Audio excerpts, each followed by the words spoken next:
a aula número 3 do curso Gestão de Conflitos pela Água. Nessa aula, trataremos de exemplos brasileiros, reais e contemporâneos, de pactos, aqueles pactos que eu mencionei anteriormente.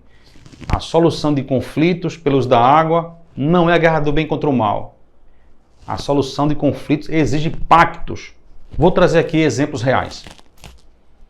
Aqui eu trago o caso do Rio São Francisco, que é um rio que eu estou muito acostumado a falar sobre ele e viver os seus problemas dia a dia. Então o Rio São Francisco, como é de conhecimento de todos vocês, é um rio de 620 mil quilômetros quadrados, atravessa basicamente o estado da Bahia, Minas, Pernambuco, Alagoas e Sergipe. Tem uma pequena parte em Goiás, no DF, mas é bem pequena. Então essa é a visão geral do Rio São Francisco. Uso da água. Quais são os usos mais importantes, preponderantes do Rio São Francisco? Então aqui está a informação. Então o rio tem uma vocação agrícola muito importante. 77% do consumo de água do São Francisco é da irrigação, seguido do abastecimento humano. Então essa é uma situação muito particular do Rio São Francisco, que é um rio que tem uma vocação grande para a produção agrícola. O pacto que eu vou narrar aqui fez parte de uma experiência minha de viver reuniões promovidas pela ANA e pelo CBH São Francisco. À época da crise hídrica de 2015, 2017, aconteceram reuniões muito importantes e muito ricas, onde essas entidades aqui, que estão aqui colocadas, participavam regularmente. Foram um conjunto de reuniões de todas as segundas-feiras por 3, 4 anos seguidos. Então isso deu um grande amadurecimento ao processo e um grande conhecimento de quem pôde participar dessas reuniões. Eu tive o privilégio de participar das reuniões a convite do Comitê do Rio São Francisco. Então vejamos como essa reunião, que ao final revela-se útil, efetiva pela criação de um pacto. Então, antes da pandemia já havia esses sistemas, né, de teleconferência. A reunião era por teleconferência, por videoconferências. Aqui está um quadro típico da reunião com seus participantes. Entendeu? A reunião sempre começava, para todo mundo compreender o problema, começava com a explicação do sistema hídrico do Rio São Francisco, com destaque para Sobradinho e Três Marias, porque lá é que estão os maiores volumes úteis de armazenamento. Então a gente tem em Sobradinho uma capacidade útil de armazenar 28 bilhões de metros cúbicos de água e em Três Marias 15 bilhões.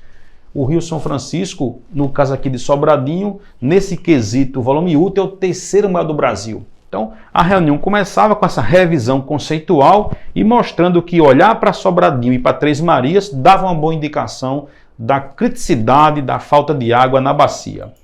Isso posto, era como a reunião iniciava-se com uma revisão geral da situação atual da bacia. Então, por exemplo, aqui a gente acessava o site da Chesf e via que naquele dia, no caso em questão aqui, 14 de dezembro, a afluência em Sobradinho era de 1.120 metros cúbicos por segundo para uma defluência de 600. E mostrando que o volume útil de Sobradinho, que é o maior da bacia, estava em quase 4%. Essa informação técnica, crível e pública traz um grande benefício à reunião para criar pactos, porque você faz uma informação transparente, você traz uma informação útil, verídica, checável, e todo mundo que se absorve disso vai para uma reunião mais empoderado para ter uma atitude mais proativa e mais efetiva numa reunião que busca criar pactos pelo uso da água. Depois que era feita essa situação atual da bacia, o que é que acontecia? A turma do CEMADEM falava do futuro próximo. Nesse caso aqui, está se falando o seguinte: qual é a previsão de chuva acumulada para os próximos 7 dias? Qual é a previsão? A gente não está numa situação boa, o que é que nos aguarda, o que é que nos reserva os próximos 7 dias? E o CEMADEM, nesse caso em questão aqui, mostrava o quê? Que essa área toda branca é que não vai chover. Então o CEMADEM dizia, olha, nos próximos 7 dias não há previsão de nenhuma chuva na Bacia do São Francisco, mostrando aos participantes que era preciso manter a atenção redobrada porque a situação era crítica e não ia melhorar no curto prazo. Vários outros elementos eram tratados, mas eu vou sintetizar tudo isso aqui nesse gráfico que é muito importante. Eu espero que vocês consigam acessar aqui os números pequenos, mas eu acho que é muito importante para mim esse gráfico. Esse aqui é o caso de Sobradinho. Vejam um tipo de decisão que essa reunião nos impunha. Era a seguinte situação: em setembro, o reservatório está com 7,7% do seu volume útil armazenado. Atenção para essa questão aqui. Se a defluência for mantida em 600, o reservatório vai chegar em dezembro, quando deve ser iniciada a nova quadra chuvosa, com 0,3 de volume útil. Olha o risco. Nós estamos em setembro com 7,7 e se preservarmos essa defluência de 600, ele vai chegar em dezembro com 0,3. De outro modo, se restringirmos a vazão de defluência um pouco mais, para 550, ele vai chegar com 1,2. Então, se a gente reduzir a vazão para jusante, impactando um pouco mais ainda quem está abaixo, vamos chegar com ele em dezembro com 1,2. Veja que aqui era tão ruim, aqui também era ruim. Era um pequeno alívio, mas era afastar o mal maior. Esse tipo de decisão, esse tipo de situação, esse tipo de análise fazia parte dessa reunião. E eu quero aqui destacar a alta ciência aplicada a isso. Não era uma reunião empírica, era uma reunião baseada em dados, em fatos, em simulações, onde todo mundo que estava participando tinha essa informação.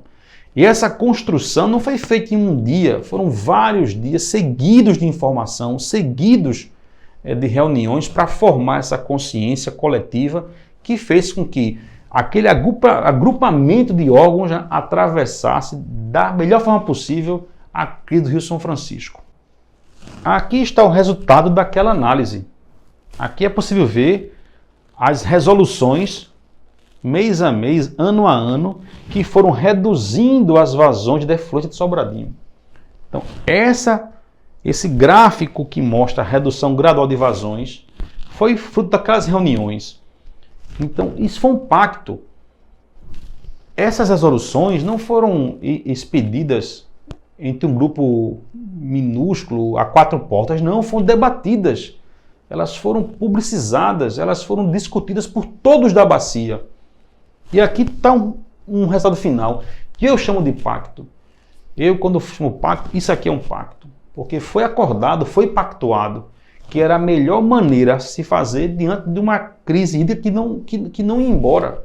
Diante de uma seca, né, de 4, 5, 6 anos seguidos que não ia embora. Exigindo essa gravidade de soluções. Ainda assim, outras medidas foram feitas, né, para aliviar a situação da bacia hidrográfica. Veja só essa resolução da ANA, 1043 de 2017. No dia do rio, ficam suspensas todas as captações, exceto o consumo humano. Então, o que era isso? Nas quartas-feiras estavam proibidas as captações, exceto para as cidades e para a desedentação animal. Isso mostra um pacto que foi feito diante de uma gravidade da situação. Agora, dentro do pacto, houve um repacto. Veja só, quando isso foi publicado, alguns setores, especialmente da indústria, explicaram que não era possível ficar sem água nas quartas-feiras, que não era possível, tecnicamente, era impossível você operar uma indústria na terça e na quarta-feira suspender e na quinta volta normalmente, que os processos não eram batelados, eram processos contínuos. Então houve uma renegociação e as indústrias solicitaram captar água na quarta-feira com uma condição, que elas voltariam a operar nas quarta-feiras com a condição de reduzir o consumo de água em 14% na média mensal. Então, por que 14%? Porque vocês podem fazer em casa essa conta. 14% é 1 sobre 7. Então, qual foi o acordo que foi pactuado? Ok, eu vou consumir nos 7 dias, mas me comprometa no fim do mês eu reduzir o meu consumo em 14%. Ou seja, é como se ficasse um dia sem consumir. Esse é um tipo de pacto que foi construído naquela reunião. Então, eu faço mais uma vez a menção de pacto como um modelo adequado de construir soluções para o conflito pelo uso da água. Aqui está um exemplo real, brasileiro e contemporâneo. Resumindo a minha experiência nessas reuniões, eu diria o seguinte: no passado, havia uma tendência de algum grupo de pessoas decidiam, comunicavam e depois justificavam a sua decisão em relação à água. Hoje isso não é mais possível. O modelo atual foi de reunir as pessoas, divido a informação, faço um diagnóstico coletivo, ouço todo mundo está na bacia, construo uma decisão coletiva e depois eu saio para realizar a decisão, avaliando e agindo para corrigi-la onde for preciso. Esse é o modelo que eu presenciei. Eu acho que esse é o modelo que eu queria explicar a vocês para ver o que é o novo no Brasil na área de dirimir conflitos pelo uso da água. Mas nem tudo é resolvido dessa maneira. Eu trago aqui um exemplo também brasileiro, real e contemporâneo do Rio São Francisco. Aqui é uma situação de Paulo Afonso, onde é uma explosão de macrófitas, na região.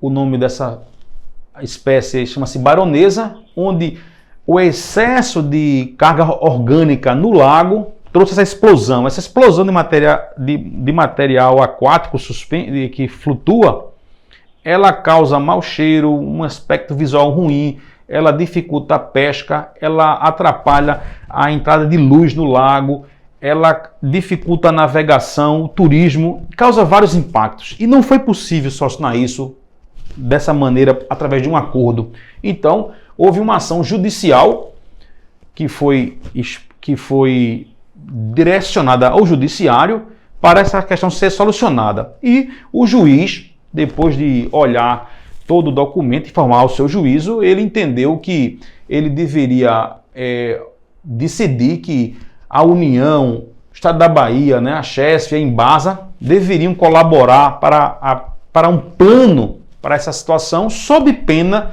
de uma multa diária se cada uma das partes não cumprir o que o juiz acabou de decidir. Idem para os órgãos IBAMA, ANA e INEMA. Então, eu trago esse exemplo real para dizer o seguinte: nem sempre os pactos pelas águas, como eu defendo, eles resolvem tudo. Às vezes uma situação escapa desses pactos e vai para o judiciário, e o juiz, assim ele entendeu e assim ele tomou a sua decisão para ver a situação ser dirimida. Então, a aula de hoje foi esse exemplo prático brasileiro, real e contemporâneo, de conflitos pela água sendo resolvidos ou tentativas de soluções via pactos. Na próxima aula, aula número 4, eu vou tratar do método de conflito muito conhecido no mundo, que é o método de Harvard. Esse método vai auxiliar vocês a usarem técnicas precisas e especiais para uma boa condução em reuniões que tentam dirimir conflitos pelo uso da água. Até lá!